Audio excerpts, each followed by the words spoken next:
नमस्कार। राजकीय महाविद्यालय झाड़ोल के यूट्यूब चैनल पर आप सभी का स्वागत है। आज हम पढ़ेंगे बीए द्वितीय वर्ष समाजशास्त्र के पॉपुलेशन एक्सप्लोजन जनसंख्या विस्फोट। जैसे हम जानते हैं कि पिछले दशक में, विशेष रूप से पिछले कुछ वर्षों में, राजनीतिक अस्थिरता और सांप्रदायिक उन्माद के मध्य जनसंख्या विस्फोट की समस्या को पीछे धकेल दिया गया है। न तो राजनीतिक दल और न ही सरकारें ऐसी समस्या पर, जो कि हमारे राष्ट्र के सामने आवश्यक रूप से सबसे कठिन समस्या है, उस पर अपना ध्यान केंद्रित करने को तैयार हैं। परंतु समाज विज्ञानों में इस तथ्य की विशेषता को बनाए रखने के लिए विद्वानों के अध्ययनों और विचारों में कमी नहीं है। भारत आर्थिक विकास की दौड़ में विशेष रूप से इसलिए पिछड़ रहा है क्योंकि उसने जनसंख्या की वृद्धि को नियंत्रित करने के में कोई प्रगति नहीं की है। भारत में जनसंख्या में वृद्धि। आज भारत में विश्व की जनसंख्या का लगभग 16% जनसंख्या निवास करती है और पिछले कुछ दशकों से अगर हम तुलना करें तो इसमें लगभग 15% की वृद्धि हुई है। चीन के बाद भारत विश्व का दूसरा देश है, अमेरिका तीसरा और रूस चौथा बड़ा देश है जिसमें सर्वाधिक जनसंख्या निवास करती है। इन देशों में पूरे विश्व की लगभग 50% जनसंख्या निवास करती है।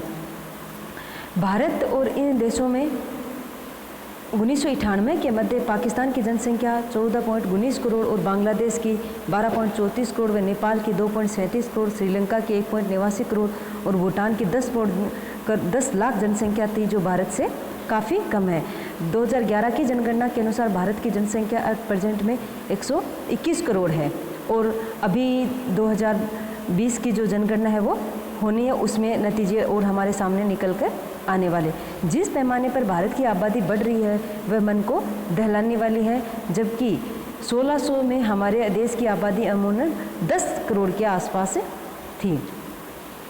इस प्रकार 3 दशकों में जब आबादी शुद्ध वृद्धि 15.88 करोड़ थी, 1961 से 1991 के 3 दशकों में ये 41.19 करोड़ थी और जब 1921 से 1951 में प्रतिशत की वृद्धि 12.9 करोड़ थी। इस प्रकार जनसंख्या में वृद्धि दर निरंतर बढ़ रही है। अब हम जानेंगे कि पृथ्वी पर 1991 तक आज हर छठा व्यक्ति भारतीय था और वह हर 5वां जीवित व्यक्ति भारतीय है। भारत हर दिन में अपनी जनसंख्या का लगभग 43,281 व्यक्ति जोड़ लेता है। भारत की जनसंख्या में वृद्धि 15 दिन में एक चंडीगढ़ की और 1 माह में एक ऑस्ट्रेलिया के बराबर जनसंख्या हो जाती है। भारत में हर 12 महीने में जनसंख्या में वृद्धि दर लगभग 125 मिलियन है, जो कि फ्रांस की, ब्रिटेन की और इटली की कुल जनसंख्या से थोड़ा सा कम है।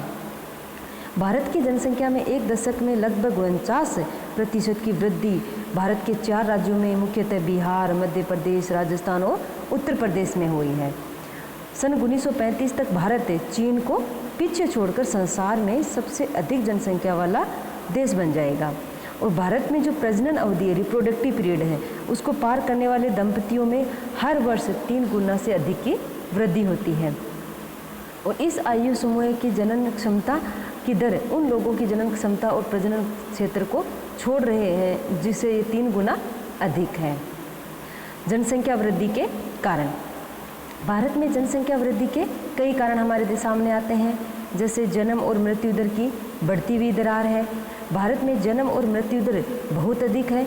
जन्म दर की औसत वार्षिक वृद्धि दर 1961 से 71 के दौरान लगभग 41.2 प्रति हजार से घटकर 1971 और 81 में 37.2 प्रति हजार हो गई है और 1991 में जन्म दर में और गिरावट आई है। पिछले 15 वर्षों में परिवार के औसत आकार 4.2 बच्चों पर ठहरा हुआ है। यदि हम एक वर्ष में देश में जन्म लेने वाले बच्चों की संख्या में गर्भपात की वार्षिक संख्या को जोड़ दें तो हम दहशत पैदा करने वाले निष्कर्ष पर पहुंचेंगे। इस परिवार नियोजन के युग में 15 से 45 वर्षों के प्रजनन आयु समूह में किसी भी समय 5 भारतीय स्त्रियों में से एक गर्भवती होती है। जन्म दर और मृत्यु दर का संबंध सीधे सीधे रहन सहन से होता है। जैसे जैसे जीविका स्तर ऊंचा होता जाता है, जन्म दर तो कम होती ही है, परंतु जन्म दर में मृत्यु दर कम होती है लेकिन जन्म दर अधिक होती है। और यही कारण है कि जन्म दर व जनसंख्या वृद्धि में कमी के लिए देश के आर्थिक व सामाजिक विकास पर अधिक बल दिया जाता है। भारत के पिछले अगर हम 53 वर्षों के विकास का इतिहास देखें तो आज़ादी के पूर्व उत्पादन विकास दर जब केवल 1% प्रतिवर्ष थी, वर्तमान में ये लगभग 3.5-4% है। और जब जनसंख्या में वृद्धि दर 3.5% प्रतिवर्ष थी, तब उत्पादन विकास दर पर अच्छा ही होगा, परंतु विकास का लाभ अमीरों को अधिक, गरीबों को कम मिलता है।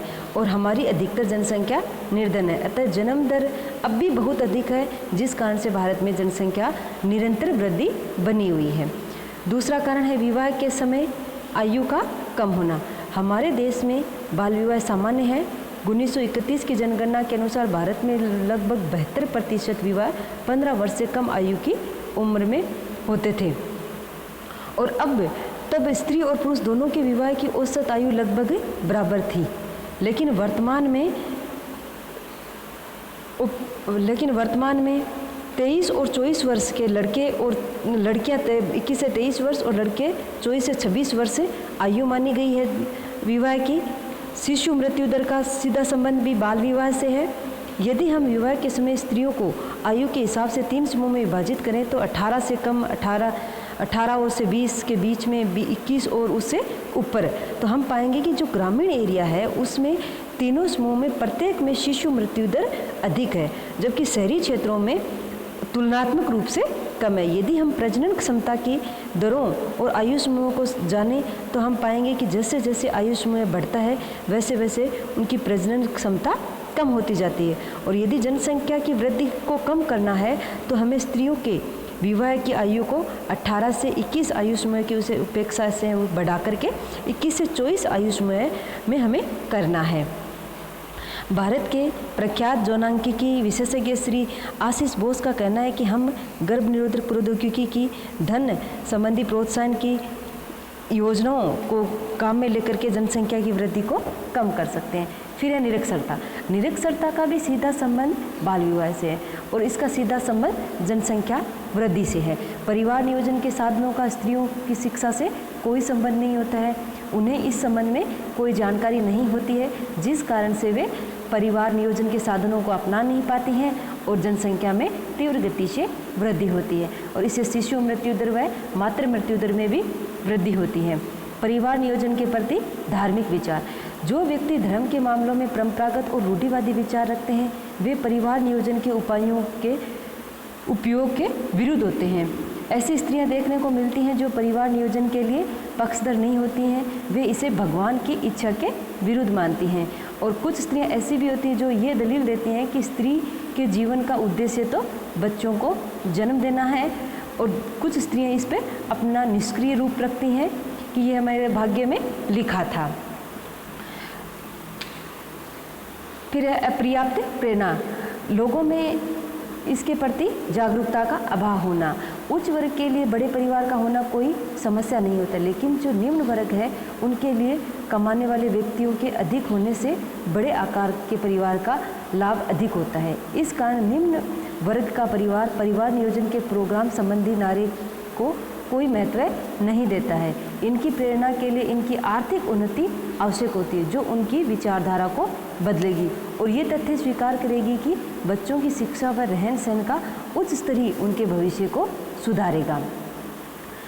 फिर अन्य कारण भी हैं, तो जनसंख्या में वृद्धि के जिम्मेदार कुछ अन्य जनसंख्या विस्फोट के परिणाम। जनसंख्या के विकास का व्यक्तियों के जीवन स्तर से सीधा संबंध है और यही कारण है कि स्वतंत्रता के पश्चात कृषि और औद्योगिक क्षेत्रों में पूर्व प्रगति के उपरांत भी हमारी प्रति व्यक्ति आय में पर्याप्त मात्रा में वृद्धि नहीं हुई है। हमारे नगरों में विस्मित कर देने वाली भीड़ भाड़, परिवहन, बिजली, दूसरी सेवाओं को ध्वस्त कर दिया है। हमारे नगरों की जनसंख्या कैंसर के समान बढ़ रही है, उस पर कोई रोक नहीं है। गंदी बस्तियां निरंतर वृद्धि हो रही है, इससे शहरों और अर्ध शहरी क्षेत्रों में निरंतर अपराध और झगड़े बढ़ रहे हैं। यदि इसी दर से जनसंख्या बढ़ती रही तो कुछ ही दशकों में हमारे सामने बेरोजगारी, भूखे और निराशा व्यक्तियों की एक बहुत बड़ी फौज खड़ी हो जाएगी, जो कि हमारे देश की सामाजिक और आर्थिक और राजनीतिक प्रणालियों और संस्थाओं की जड़ों को हिला देगी। और सभी क्षेत्रीय मांगों का एक संख्यात्मक आयाम होता है, जो वो शिक्षा हो या नियोजन, स्वास्थ्य, आवास, पानी की सप्लाई हो या कोई क्षेत्रीय हो, ये हमारे सामने एक बहुत बड़ी समस्या उत्पन्न कर देगा। इसमें जीवन की जो गुणवत्ता है उसका स्तर भी निम्न हो जाता है। व्यक्तियों को पक्के मकान, सुरक्षित पीने का पानी, बिजली की सप्लाई व्यवस्था, खाने पकाने के लिए ईंधन आदि सभी संसाधनों की पूर्ति नहीं हो पाती है। ये सभी आंकड़े हमारे सामने एक भारत 21वीं सदी के भारत में पहुंच चुका है और 70 के दशक से आरंभ में ये आया था और वर्तमान में ये अपनी चरम अवस्था में पहुंच चुका है और ये हमारे लिए एक बहुत ही बड़ी समस्या है।